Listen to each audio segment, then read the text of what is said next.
स्वागत है आप सभी का हमारे इस वीडियो में।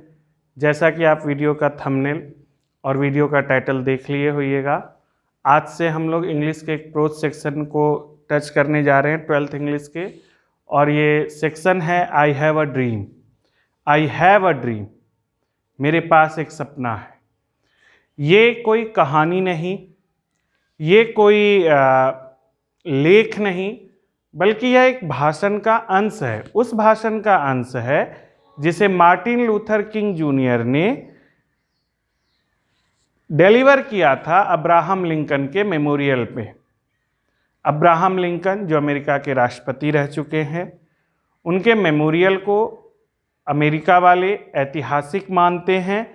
और जिस प्रकार हमारे यहाँ किसी भी चीज़ का प्रदर्शन अगर पूरे राष्ट्रीय स्तर पर करना होता है तो हम दिल्ली में जाकर कोई प्रदर्शन करते हैं, उसी प्रकार इस अमेरिका में कोई प्रदर्शन के लिए अब्राहम लिंकन मेमोरियल को चुना गया था। और ये मार्टिन लूथर किंग जूनियर, जिनका जन्म 15 जनवरी 1929 ईस्वी को हुआ था, वो एक ऐसे परिवार से बिलोंग करते थे जो कि विभिन्न कलर में गिने जा रहे थे अमेरिका में उस समय। देखिए, ये हमारा पहला क्लास है आपके लिए प्रोज सेक्शन में, इसलिए इसको ध्यान से सुनिएगा। और हम कोशिश करेंगे कि सबसे पहले तो हम आपको बता सकें कि आखिर ये जो मार्टिन लूथर किंग जूनियर इतने बड़े व्यक्ति बने कि आज से कई साल पहले की गए इनके कारनामों को आप अपने यहाँ बिहार के छोटे से प्रदेश में रहते हुए पढ़ रहे हैं, तो आखिर इस व्यक्ति की महानता कुछ न कुछ रही होगी। मार्टिन लूथर किंग जूनियर का उदय माना जाता है मॉन्टगोमरी बस बॉयकॉट से।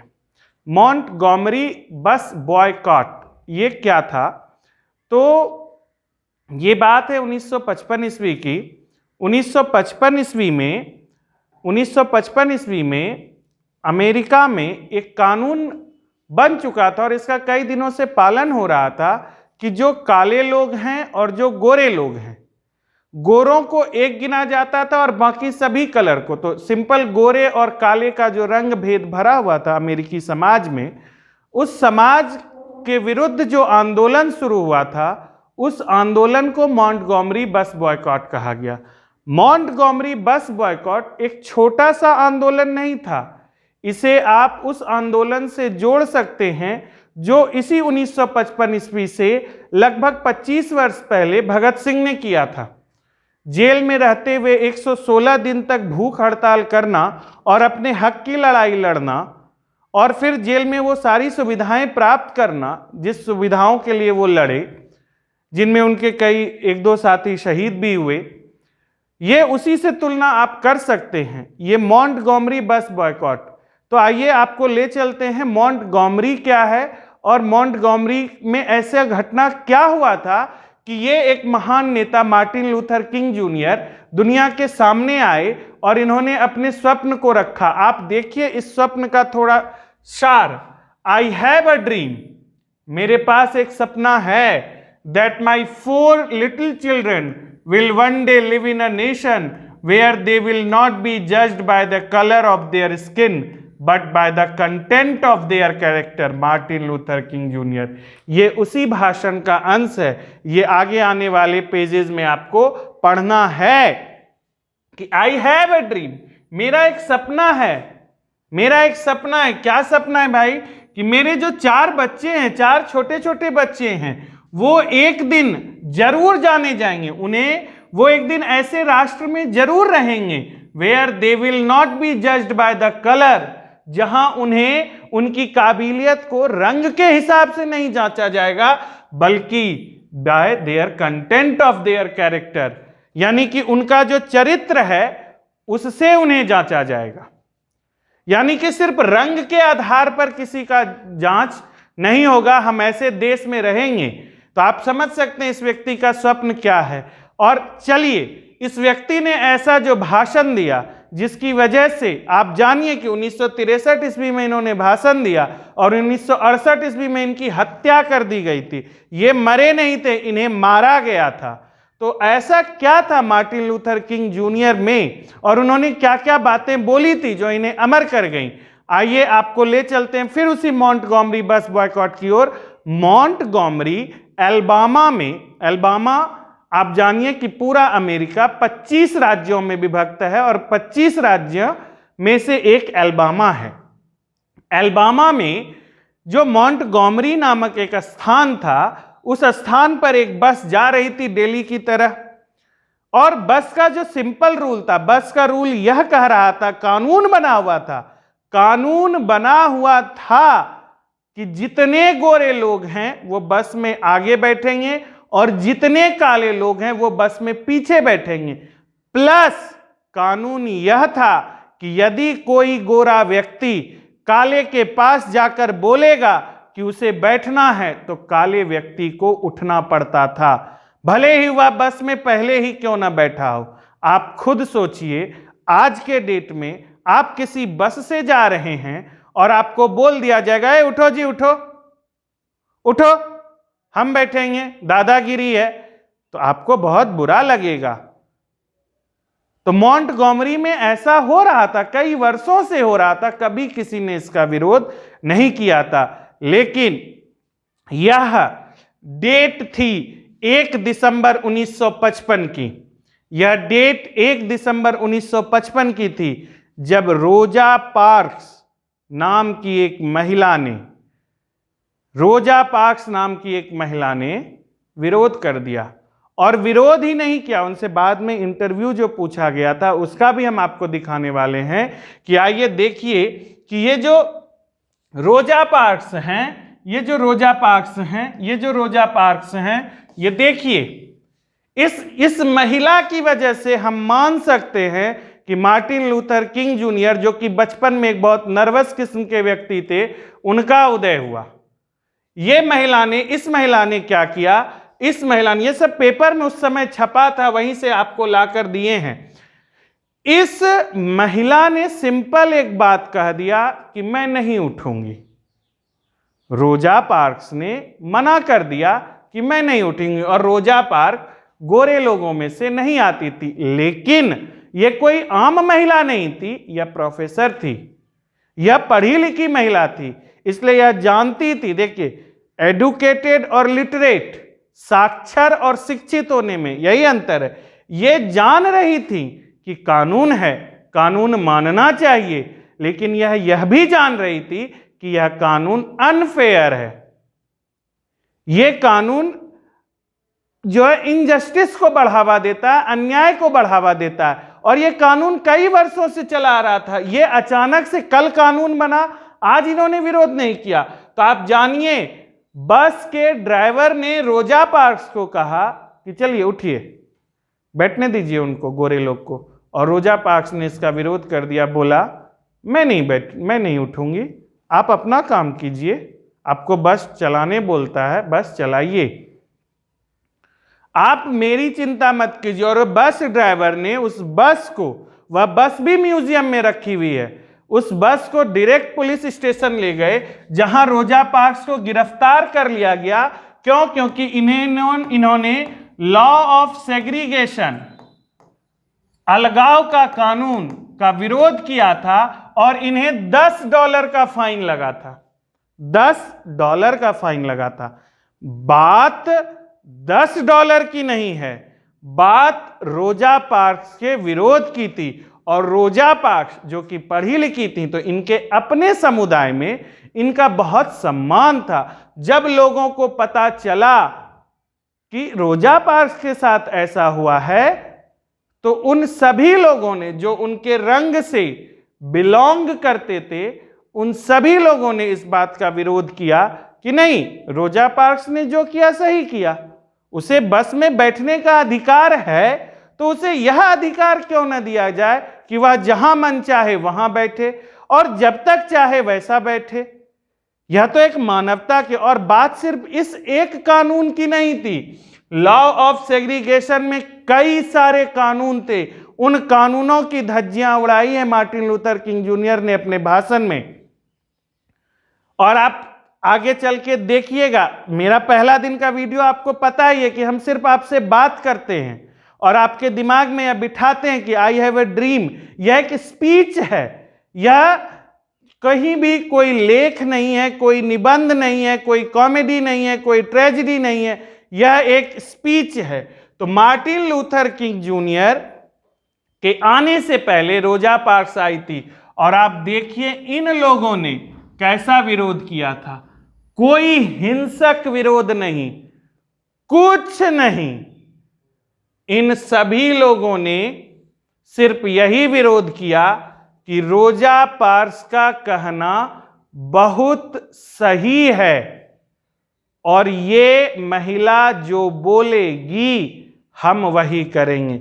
इस महिला ने, हालांकि लोगों के मन में यह बात थी कि रोजा पार्क्स ने सीट नहीं दिया क्योंकि वो थकी हुई थी दिन भर के काम से, जबकि रोजा पार्क्स कहती हैं people always said that I didn't give up my seat because I was tired. लोग कहते हैं कि मैंने सीट नहीं दिया क्योंकि मैं थकी हुई थी, बट दैट इजंट ट्रू। लेकिन यह सही नहीं है। I was not tired physically, मैं शारीरिक रूप से नहीं थकी हुई थी। No no no, the only tired I was tired of giving in. मैं थक चुकी थी रोज छोड़ने से, रोज छोड़ देने से थक गई थी कि अच्छा आज भी वो बैठना चाह, बैठ के चला जाए। मैं इस बात से थक गई थी, इसलिए मैंने अपना सीट नहीं दिया। और मॉन्टगोमरी बस बॉयकॉट, ये वह आंदोलन था जो गांधी जी से प्रेरित था और सविनय अवज्ञा आंदोलन की तरह पूरे अमेरिका में फैला। और इन लोगों ने, ये जितने विभिन्न कलर के लोग बोलते हैं, इन्होंने 381 डेज तक किसी एक सिंगल व्यक्ति ने भी बस में यात्रा नहीं की थी। जिस बस में उन्हें रंग के आधार पर अलग किया जाता, उस बस में उन्होंने चढ़ना छोड़ दिया। और 381 डेज तक ये सभी लोग जहां भी जाते थे पैदल जाते थे, पैदल आते थे, पैदल जाते थे, पैदल आते थे। आप समझ सकते हैं 381 डेज कोई छोटी मोटी अवधि नहीं होती है, 1 साल से अधिक की अवधि होती है। और जो बस कंपनियां थी उनका ग्राफ इस तरह था, ये व्हाइट को दिखाता है और यह ब्लैक को दिखाता है। इन सभी लोगों ने बस में चढ़ना ही बंद कर दिया, तो बस कंपनी को $3000 का डेली नुकसान हो रहा था। $3000 डेली नुकसान में बस कंपनियां जा रही थी। तो कानून को तो झुकना था और दिसंबर 5, 1955 को सुप्रीम कोर्ट का जस्टिस आया, बस सेग्रीगेशन इज नॉक्ड आउट। यही है अल्बामा जर्नल में यही न्यूज छपा था, बस सेग्रीगेशन इज नॉक्ड डाउन, यानी कि बस सेग्रीगेशन जो था वह कानून खत्म कर दिया गया। तो रोजा पार्क्स की तो जीत हो गई। बात रोजा पार्क्स की जीत की नहीं है, बात इनके हक की जीत की थी। लेकिन क्या इनसे विभेद केवल बस में ही हो रहा था कि और भी कहीं हो रहा था? ये बात 1955 की है। और ये जो महानुभाव मार्टिन लूथर किंग जूनियर, जिनका आप भाषण पढ़ने जा रहे हैं, आई हैव अ ड्रीम, इन्होंने यह भाषण 1963 ईस्वी में दिया है। 1963 ईस्वी में यह भाषण दिया है। तो 55 के बाद भी रेशियल इनजस्टिस ये वर्ड बार बार आएगा। रेस का मतलब होता है जाति, जातिगत भेदभाव। और अमेरिका का समाज जातियों में ना बंटकर किस में बटा हुआ था? तो रंगों में बटा हुआ था। तो आइए अब हम आपको बताएं कि मार्टिन लूथर किंग जूनियर को प्रेरित करने वाली कौन थी। और ये मैं अपने मन से नहीं बोल रहा हूं बेटा, मैं कभी भी अपने मन से नहीं बोलता हूं। ये आपके बुक में लिखा हुआ है, आप उल्टाइए आई हैव अ ड्रीम और उनका बायोग्राफी पढ़िए और देखिए लिखा हुआ है कि नहीं। Montgomery bus boycott, leading the Montgomery bus boycott and helping to found the Southern Christian Leadership Conference, influenced by Gandhi ji. His philosophy of non-violent resistance brought him worldwide attention.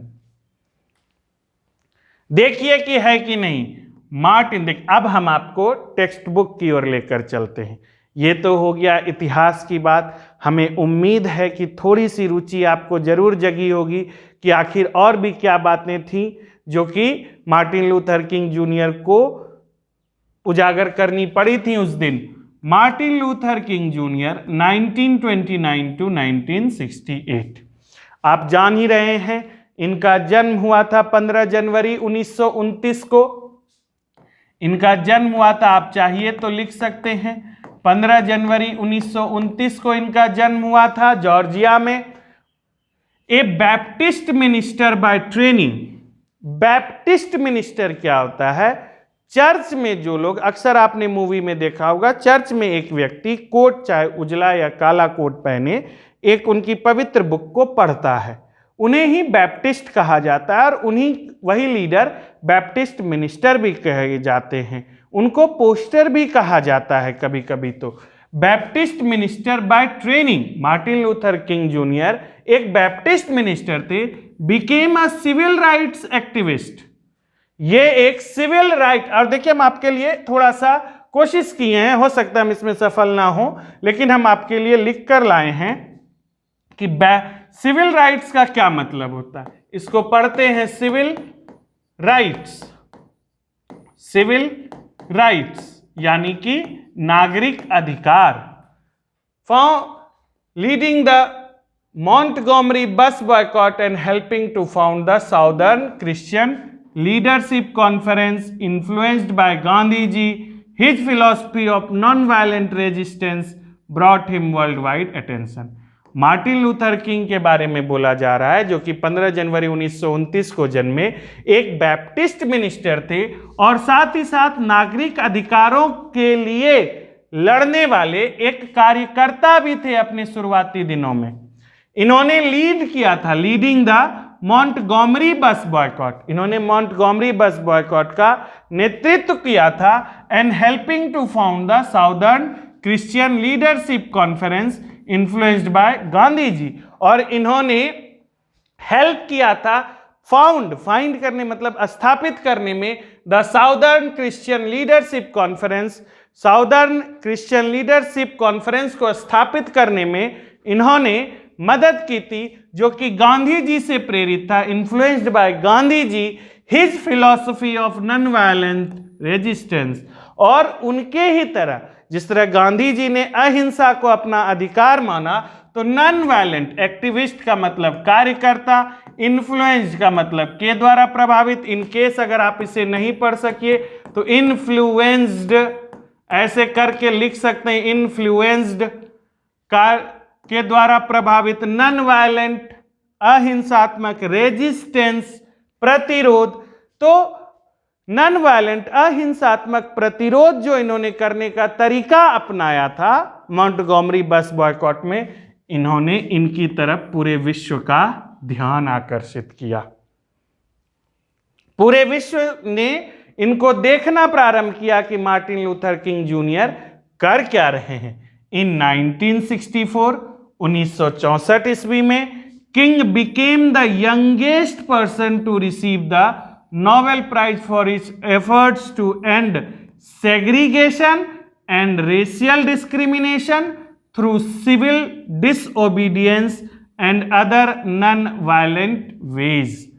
1964 ईस्वी में किंग बन गए the youngest person, सबसे छोटे व्यक्ति, to receive the Nobel Prize पाने वाले, for his efforts, उनके प्रयासों के लिए।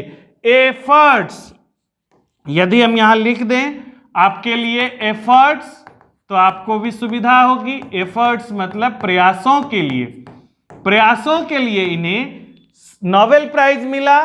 टू एंड सेग्रीगेशन, ये जो अलगाव की भावना थी, सेग्रीगेशन अलगाव की भावना जो पनप रही थी उसे खत्म करने के लिए जो उन्होंने प्रयास किया था, और साथ ही साथ रेशियल डिस्क्रिमिनेशन, जो नस्लीय भेदभाव थे, रेशियल नस्लीय डिस्क्रिमिनेशन भेदभाव, तो जो नस्लीय भेदभाव थे उन्हें उन्होंने सविनय अवज्ञा की सहायता से और भी कई सारे अहिंसात्मक तरीकों से जिस प्रकार खत्म करने का प्रयास किया था, इसके लिए उन्हें 1964 ईस्वी में नोबेल प्राइज मिला।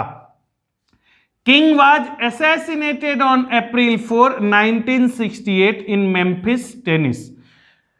किंग वाज assassinated, किंग की हत्या की गई थी ऑन अप्रैल 4, 1968, 4 अप्रैल 1968 ईस्वी को मेम्फिस टेनिस में, टेनिस नामक जिले के मेम्फिस नामक स्थान पर इनकी हत्या की गई थी, इन्हें गोली मारी गई थी। King's important works include, King के कई सारे महत्वपूर्ण कार्य हैं जिनमें शामिल हैं strength to love 1953, stride toward freedom, the Montgomery story 1958, why we can't wait 1964 and where do we go from here, chaos और कम्युनिटी 1968। ये इनके कुछ काम हैं साहित्य में जिन्होंने इनका नाम साहित्य की दुनिया में भी स्थापित किया। आई हैव ए ड्रीम, ये जो आप पढ़ने जा रहे हैं, I have a dream is a speech, यह एक भाषण है। He delivered on the steps of the Lincoln Memorial in Washington DC, ये एक स्पीच है जो उन्होंने दिया था लिंकन मेमोरियल की सीढ़ियों पर ऑन अगस्त 28, 1963, 28 अगस्त 1963 ईस्वी को जो इन्होंने भाषण दिया था अब्राहम लिंकन मेमोरियल पर, यह वही भाषण है। हियर, यहाँ, ही speaks about his dream of seeing Alabama as a developed state, यहाँ वह अपने उस स्वप्न की बात करते हैं जहां कि वह एलबामा को एक विकसित राज्य के रूप में देखते हैं, एक विकसित राज्य के रूप में देखते हैं, फ्री ऑफ, जो कि मुक्त है रेशियल डिस्टिंक्शन से, जहां की जो कि मुक्त है नस्लीय भेदभाव से, नस्लीय अंतर से, between the whites and the blacks, ये जो काले और गोरे का जो नस्लीय और रंग भेद है, इन सब से वह मुक्त है। The speech had the huge impact in raising public consciousness for civil rights movement and in establishing King as one of the greatest orators in American history. इस भाषण ने एक बहुत बड़ा ह्यूज, इसको पढ़ते हैं ह्यूज, ह्यूज, ह्यूज का मतलब होता है व्यापक, व्यापक बोलें, बड़ा बोलें, इम्पैक्ट, इम्पैक्ट का मतलब होता है प्रभाव, इसका भी मतलब प्रभाव, इम्पैक्ट, ह्यूज इम्पैक्ट, लोगों पर इस भाषण ने व्यापक प्रभाव दिया और पब्लिक कंससनेस ऑफ सिविल राइट्स, और पब्लिक का ध्यान इस ओर खींचा कि वह अपने अधिकारों के लिए लड़े। सिविल राइट्स, नागरिक अधिकारों के लिए पब्लिक जो लड़े, उसका इन्होंने एक नींव रखी, और यही कारण है कि किंग को आज भी अमेरिकी इतिहास में एक बड़े ऑरेटर, एक बड़े वक्ता, इसको ऑरेटर मतलब महान वक्ताओं में से, मैंने आपको कहानी सुनाई है अमेरिका के इतिहास की, जापान पर परमाणु बम गिराने की, तो इसी तरह से जो हमसे पढ़े हैं क्लास 10th में और 9th में, ये ऑरेटर वक्ता जो हैं, ये ऑरेटर का मतलब होता है वक्ता, महान वक्ता में से एक गिने जाते हैं, जिनके इस भाषण ने पूरे अमेरिका में एक वह स्वतंत्रता लाने का प्रयास का आगाज कर दिया, जिस स्वतंत्रता में काले और गोरे लोग एक साथ मिलकर एक जगह एक साथ रहते हैं, और यही कारण है कि इनके द्वारा रखी गई नींव बराक ओबामा को अमेरिका के राष्ट्रपति के रूप में स्थापित करती है। हमारी उम्मीद से ये वीडियो आज इतना ही रहने देते हैं, जहां हमने आई हैव ए ड्रीम के लेखक के बारे में बताया है। हम उम्मीद करते हैं आप इसे अच्छा समझिएगा, आपके काम की चीज़ें होंगी और रुचि जगेगी। ज़रूर कमेंट कीजिए, कि आपको कैसा लगा वीडियो। आगे का भी पार्ट जल्द ही रोज दर रोज आते रहेगा। Thank you very much. Thank you, thank you, thank you.